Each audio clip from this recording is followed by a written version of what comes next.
Long ago, in a time when the world was still young and full of mysteries, there existed a land far beyond the reach of modern maps. This was a place where the air was pure, the rivers ran clear, and the mountains stood tall, touching the heavens.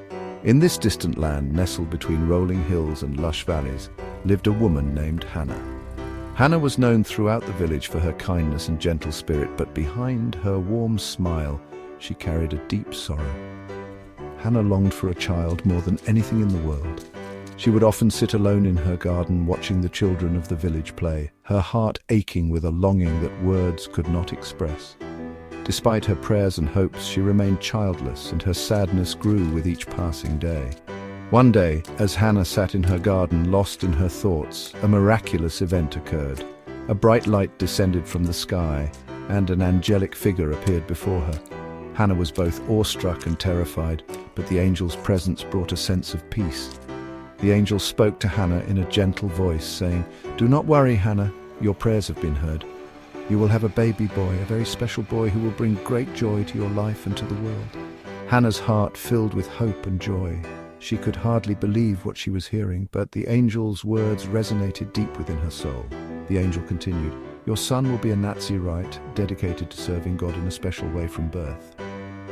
Overwhelmed with gratitude, Hannah promised to raise her son as a Nazirite, following the sacred traditions and vows that came with this special calling. She knew this was a promise she would keep with all her heart. The angel explained that Nazirites were individuals who made a vow to live a life of purity and devotion to God. They were not to cut their hair, drink wine, or come into contact with anything unclean. This vow was a sign of their dedication and separation for a holy purpose. Hannah listened intently, her heart swelling with a sense of purpose. She knew that her son would be different, set apart for a divine mission. She felt honored and humbled by the responsibility that lay ahead. True to the angel's words, Hannah soon gave birth to a healthy baby boy. She named him Samson, a name that would come to be known far and wide. From the moment he was born, it was clear that Samson was no ordinary child. As Samson grew, his strength and abilities became evident to all who knew him.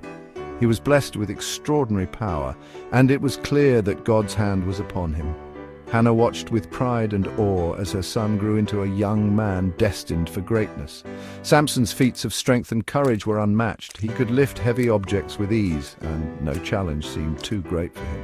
The people of the village marveled at his abilities, and stories of his strength spread far and wide.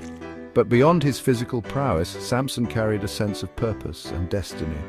He knew that he was meant to do amazing things, to serve a higher calling. With each passing day, he grew stronger, not just in body, but in spirit. Hannah's promise to the angel was fulfilled, and Samson's life became a testament to the power of faith and dedication. He would go on to achieve incredible feats, becoming a legend in his own time, and through it all, Hannah's love and guidance remained a constant source of strength for him. Samson's story is a reminder that with faith, dedication, and the support of loved ones, we can overcome any obstacle and achieve greatness. His legacy lives on, inspiring generations to believe in the power of promises kept and dreams fulfilled. One sunny day, Samson was walking through a vineyard. Suddenly, a fierce lion jumped out. It roared and snarled, ready to attack. Samson was scared, but he knew God was with him. He took a deep breath and roar! Samson grabbed the lion with his bare hands. He was incredibly strong. With a mighty heave, he tore the lion apart. Samson couldn't believe how strong he was. He knew it was a gift from God. Later, Samson passed by the same spot. He saw a swarm of bees buzzing around the lion's skeleton. They had built a honeycomb inside. Samson reached in and scooped out the sweet honey. It was delicious, Samson smiled. God was with him. When Samson grew up, he was known for his incredible strength and his unyielding spirit. He was a man of great physical power, but also of strong emotions and desires. His life was marked by a series of dramatic events that would shape his destiny and the fate of his people. One day he fell in love with a Philistine woman. This was a surprising choice, given the long-standing enmity between the Israelites and the Philistines. But love knows no boundaries, and Samson was smitten. The Philistines were Israel's enemies. They were always fighting. The two nations had a history of conflict and bloodshed, and this made Samson's choice even more controversial. Samson's parents didn't want him to marry a Philistine. They argued and pleaded with him, trying to make him see reason. But Samson was stubborn.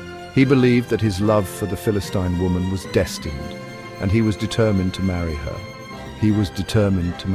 His resolve was unshakable, and he moved forward with his plans despite the objections of his family and the potential consequences.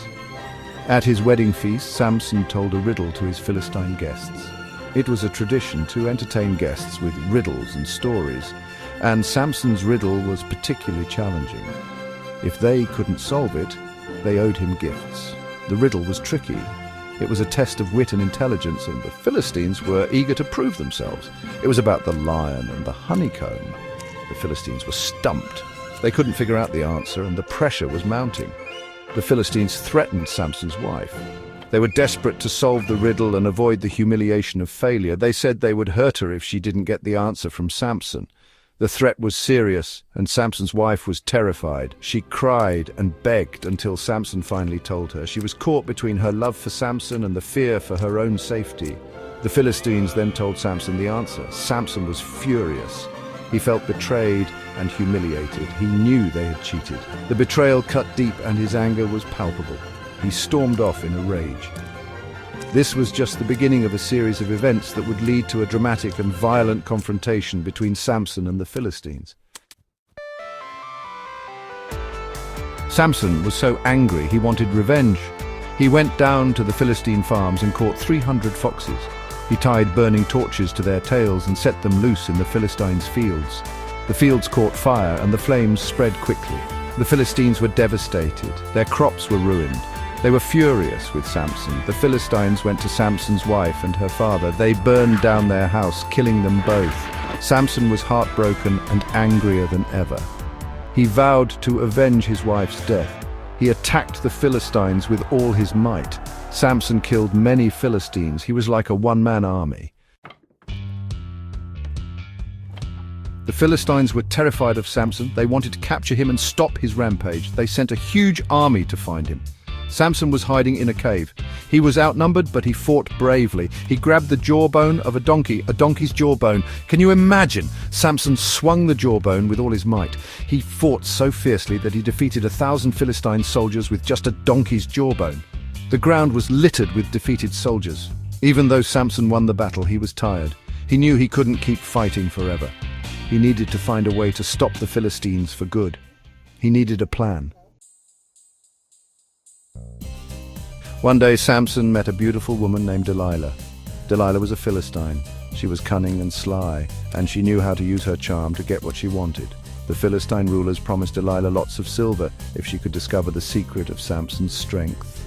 Delilah agreed. She pretended to love Samson. She showered him with compliments and whispered sweet nothings in his ear. She asked him, "Samson, my love, what's the secret of your great strength? What can make you weak?" Samson was smitten with Delilah. He wanted to tell her everything, but he knew his strength was a gift from God. He couldn't reveal his secret, or could he? Samson told Delilah a few stories. They sat under the shade of a large tree, the sun casting dappled shadows on the ground. Samson's voice was deep and resonant, capturing Delilah's attention completely. He spoke of his many adventures, his battles, and the incredible feats of strength that had made him a legend among his people. Delilah listened intently, her eyes never leaving his face, absorbing every word he said. She was fascinated by the tales of his strength and bravery, but she was also curious about the source of his power. He said, "If you tie me up with 7 fresh bowstrings, I'll be as weak as any other man." His voice was confident, almost challenging, as if daring her to test him. Delilah's mind raced with possibilities. She wondered if this was truly the secret to his strength, or just another one of his stories. She decided to find out for herself. Delilah did as he said. She carefully selected 7 fresh bowstrings, ensuring they were strong and supple. She worked with precision, her hands moving deftly as she prepared the bowstrings. She was determined to uncover the truth, no matter what it took. She tied him up tightly while he slept. The night was quiet, the only sound being the gentle rustling of leaves in the breeze. Delilah moved silently, her heart pounding in her chest as she wrapped the bowstrings around Samson's powerful arms and legs. She stepped back, her breath held in anticipation. Then she shouted, "Samson! The Philistines are here!" Her voice was loud and urgent, filled with genuine fear. She wanted to see how he would react, whether he would be able to break free or if he would be rendered powerless. Samson woke with a start. His eyes flew open and he looked around in confusion. For a moment he seemed disoriented, unsure of where he was or what was happening, but then his instincts kicked in. He snapped the bowstrings like they were thread. Delilah was shocked. The bowstrings fell away, useless against his incredible strength. Samson stood up, his muscles rippling as he flexed his arms. Delilah's eyes widened in amazement. She had never seen anything like it. She realized Samson was toying with her. Her frustration grew as she understood that he had not been entirely truthful with her. She felt a mix of anger and determination. She needed to know the real secret behind his strength. She pouted and pleaded with him to tell her the truth. Her voice was soft and imploring, her eyes filled with a mixture of sadness and desperation. She wanted him to trust her, to share his deepest secret with her. Samson, blinded by his feelings for Delilah, finally gave in.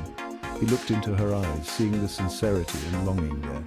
His resolve weakened, and he felt a deep need to be honest with her. He told her his secret. His voice was low and serious, filled with the weight of his confession. He knew that by revealing this, he was putting himself at great risk, but he couldn't keep it from her any longer. "My hair has never been cut," he confessed. He ran his fingers through his long, flowing hair, a symbol of his strength and his vow to God. Delilah listened, her heart pounding with the realization of what this meant. "It's a symbol of my promise to God." His voice was filled with reverence and respect. He explained how his uncut hair was a sign of his dedication and the source of his incredible strength. "If it's cut, I'll lose my strength." The gravity of his words hung in the air. Delilah now knew the true source of his power, and with that knowledge came a heavy responsibility. She looked at Samson, understanding the trust he had placed in her, and she felt a deep conflict within her heart. Delilah knew she finally had Samson's weakness. She waited until he fell asleep, his head resting in her lap. Then she called for a Philistine soldier to come in and shave off Samson's hair. When Samson woke up, he felt different. He felt weak. He didn't realize his hair had been cut. The Philistines grabbed him and tied him up with chains. They gouged out his eyes and threw him in prison. Samson was weak and helpless. He missed his long hair. He missed his strength. Most of all, he missed God. "God, please forgive me," he prayed. "I was foolish and disobeyed you. Please give me one more chance to fight for you." The Philistines were overjoyed. They had captured Samson. They held a great feast in their temple to celebrate. They brought Samson out to make fun of him. They laughed and mocked him. But Samson's hair had started to grow back. He stood between two of the temple's main pillars. He pushed with all his might. The pillars crumbled and the temple collapsed, burying Samson and all the Philistines inside. Samson had died, but he had defeated the Philistines. He had kept his promise to God. Samson's story reminds us that even when we make mistakes, God can still use us to do amazing things.